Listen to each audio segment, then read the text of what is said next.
हरे कृष्णा। भगवत गीता की इस वीडियो में हम शुरू करेंगे 14वें अध्याय का 11वां श्लोक। हम पढ़ रहे हैं तीनों गुणों के बारे में। भगवान थोड़ा थोड़ा उसको धीरे धीरे समझाते जा रहे हैं। तो अब इस श्लोक में भगवान क्या कह रहे हैं? इस श्लोक में भगवान कह रहे हैं कि सतोगुण की जो अभिव्यक्ति है, पिछले श्लोक में 10वें श्लोक में भगवान ने कहा था कि इनमें आपस में कंपटीशन चलता है, कभी सतोगुण बढ़ जाता है, कभी रजोगुण, तो कभी तमोगुण।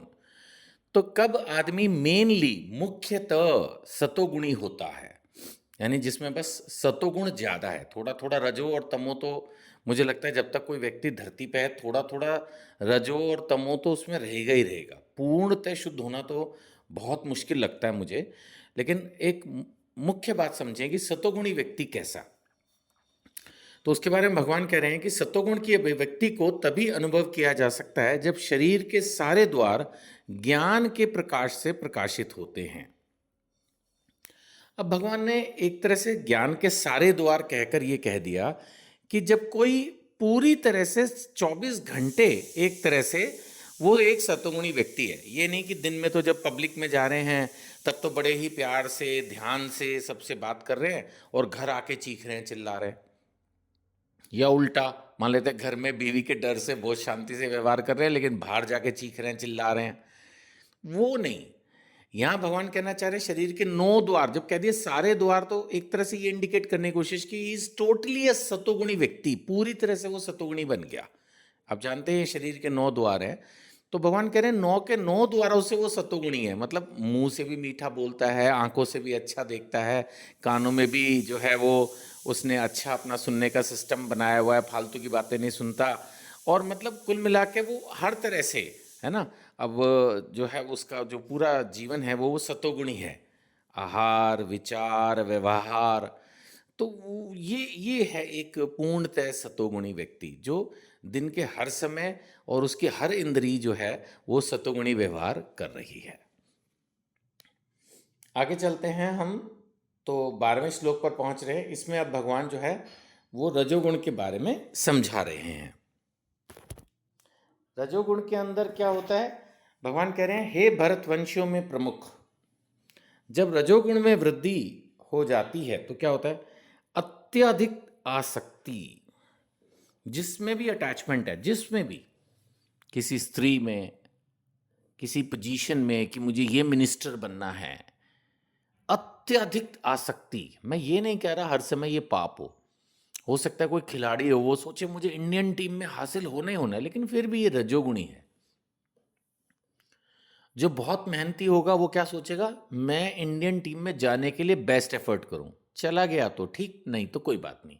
बस ये सतोगुणी और रजोगुणी में फर्क हो गया। आप समझ पाए?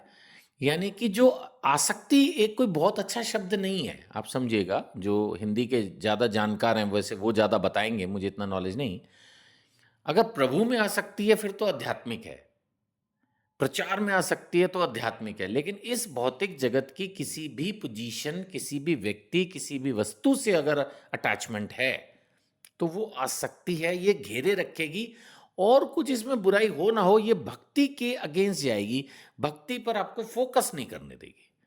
अब अगर हम अपना जीवन भक्ति में ही करना चाह रहे हैं तो फिर, नहीं तो आप कहोगे अच्छा ये क्या बात हुई, एक आदमी माना बहुत गहन अध्ययन करना चाह रहा है और वो फैक्ट्री एस्टेब्लिश करना चाह रहा है या बहुत ज़्यादा डीपली पढ़ाई करके वो कोई पर्टिकुलर एग्जाम पास करके, तो बुराई कुछ नहीं है। ये बहुत एक फिर डीप डिस्कशन का विषय बन जाएगा। अगर आप जल्दी से सुनेंगे तो आपको लगेगा कि मैं क्या समझा रहा हूँ, ये तो उल्टा ही बता रहा हूँ लोगों को, ये कह रहा हूँ मेहनत मत करो। मैंने ऐसा नहीं कहा। जब हम कोई जरूरत से ज्यादा मेहनत करते हैं, किसी से बहुत ज्यादा आसक्त होते हैं, जुड़े हुए होते हैं, उसमें प्रॉब्लम ये होती है जब वो चीज नहीं होती तो हम निराश हो जाते हैं, परेशान हो जाते हैं। इसी से फिर लोगों को डिप्रेशन हो जाता है और फिर ये भक्ति को डिस्टर्ब करता है। इसलिए आसक्ति में प्रॉब्लम है, मेहनत करने में प्रॉब्लम नहीं है। यानी कि अगर हम बिल्कुल निष्काम होके या बिल्कुल रिजल्ट से आउट होके अगर एफर्ट करें तो कोई प्रॉब्लम नहीं।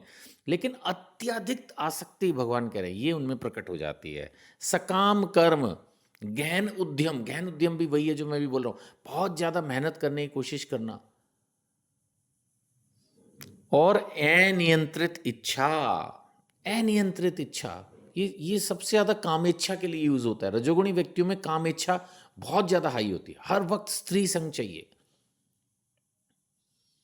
तो ये चीज़ें बहुत प्रॉब्लमेटिक होती हैं, भक्ति में प्रोग्रेस के लिए बहुत दिक्कत करती हैं, इसलिए ऐसा भगवान कह रहे हैं। और फिर उनमें लालसा के लक्षण प्रकट होते हैं। लालसा, इंग्लिश में बोलेंगे हैंकरिंग। अरे अगर ये मुझे मिल जाता तो कितना अच्छा था, अगर ये किसी तरह मुझे मिल जाए तो कितना अच्छा हो। मतलब एक तो हो गया चलो गहन उद्यम, एफर्ट तो कर रहे हैं, एफर्ट भी नहीं करना, बस लालसा है, ये मिल जाए वो मिल जाए कितना भी मिल जाए और मिल जाए। ये इस तरह के लक्षण जो है वो रजोगुणी व्यक्तियों में प्रकट होते हैं। और तामसी में क्या होता है? तामसी में क्या होता है? तामसी में आता है अज्ञान। तो यहाँ भगवान कह रहे हैं जब तमोगुण में वृद्धि होती है तो हे कुरुपुत्र अंधेरा ही अंधेरा। अंधेरे में क्या होता है? दिखता नहीं सही से क्या चीज क्या है, तो वो सही को गलत, गलत को सही समझ सकता है। अंधेरा, उसके जीवन में अंधकार है, जड़ता है ना। जड़, जड़ता मतलब ढीलापन, आलस्य, पड़े हुए हैं, ज्यादा कुछ एफर्ट ही नहीं कर रहे हैं, है ना। एक तरह से दोनों ही खराब है ना। आप बोलोगे अभी तो 2 मिनट पहले आपको इस बात से प्रॉब्लम थी गहन उद्यम, मुझे प्रॉब्लम नहीं है, गहन उद्यम करो, मुझे कोई प्रॉब्लम नहीं है, ना भगवान को कोई प्रॉब्लम नहीं है। लेकिन अति अति अति, हर चीज की अति बुरी है। यहाँ पर भी आलस्य थोड़ा बहुत, मैंने कहा ना, किसी में भी हो सकता है। अब माना कोई संडे को हो सकता है कि परिवार में रहता है, रोज 6 दिन मेहनत करता है, संडे हो सकता है 1 घंटा एक्स्ट्रा सो जाए, वो आलस्य नहीं है, वो बॉडी को रेस्ट दे रहा है। तो थोड़ा बहुत हर चीज़ ठीक है, लेकिन इतना ज़्यादा आलस्य टाइप व्यवहार अगर उसके जीवन में है, जड़ता, कुछ करना ही नहीं, वो भी तो खराब है। गहन उद्यम अगर खराब है तो जीरो उद्यम भी तो खराब है। फिर है प्रमत्तता, पागलपन। पागलपन यही होता है, कुछ भी सन की होना, कुछ भी करना, जो गलत है उसको भी करना, जो सही है उसको नहीं करना, है ना। और मोह, इल्यूजन, मोहित रहते हैं ऐसे लोग।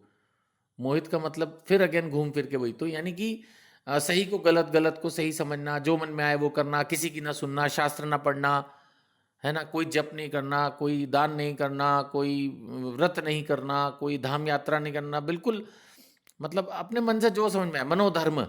मैं तो मनोधर्मी को भी मानूंगा कि वो, अब कुछ लोग जो है किसी संत को ही भगवान मानने लगते हैं, ऐसे पागल हैं इस दुनिया में लोग। किसी भी एक संत का नाम लेके, जो बहुत अच्छे संत है और उसने कभी कहा भी नहीं होगा मैं भगवान हूं, जबरदस्ती के, ये तो भाई सारे भगवान इनसे उत्पन्न हुए हैं, कुछ भी कुछ भी, मतलब भक्ति की लाइन में भी ऐसे बड़े हुए जो हैं वो आपके ये तमोगुणी लोग हैं, किसी को भी भगवान बना देते हो आप। ऐसे थोड़ी होता है। शास्त्र के अनुसार अगर लिखा है शास्त्रों में भगवान कृष्ण के बारे में कि वे भगवान हैं, श्री राम भगवान है, विष्णु जी भगवान है, नरसिंह देव जी भगवान है, तो ठीक है। फिर बाकी देवी देवताओं के बारे में भी वर्णन है ना। फिर आपको पता ही है सर्वश्रेष्ठ जो भक्त हैं, और मतलब देवताओं में देवता, भगवान ने भी कहा मेरे रिप्रेजेंटेटिव हैं लॉर्ड शिवा। ये ठीक है, इनको अगर आप भगवान मानते हो, पूजा करते हो, ठीक है। वैसे हम हमेशा से पूरी भगवत गीता में चर्चा करते हुए आए हैं कि अनन्य भक्ति करनी है सिर्फ भगवान श्री कृष्ण की, वे ही सभी देवताओं और इवन एक तरह से भगवान के रूपों के भी स्रोत हैं। बट हो सकता है कि अभी आपको मेरी बात पर, भगवत गीता पर एकदम से विश्वास ना हो पूरी तरह से। कम से कम भगवान और देवता में और संत में फर्क तो समझो। पूरी भगवत गीता पढ़ के एटलीस्ट इन 3 चीजों को तो अलग अलग समझो। हनुमान जी की सेवा करना, हनुमान जी को महान मानना, उनके मंदिर जाना बहुत अच्छी बात है, पर उनको भगवान तो मत मानो, वो तो भगवान राम के सेवक हैं, भगवान नहीं है। बहुत अच्छे भक्त हैं, आप उनकी एक देवता के रूप में पूजा कर सकते हो, सम्मान कर सकते हो, अपने आप को हनुमान भक्त कह सकते हो, उसमें भी प्रॉब्लम नहीं है, क्योंकि भक्त का भक्त होना तो और अच्छी बात है। बट ये तो समझना होगा ना, वास्तविक स्थिति तो समझनी होगी कि भक्त जो है वो भगवान की जगह नहीं ले सकता, गुरु भगवान की जगह नहीं ले सकता। माता पिता सम्मान के योग्य हैं, लेकिन वो भगवान की जगह तो नहीं ले सकते ना।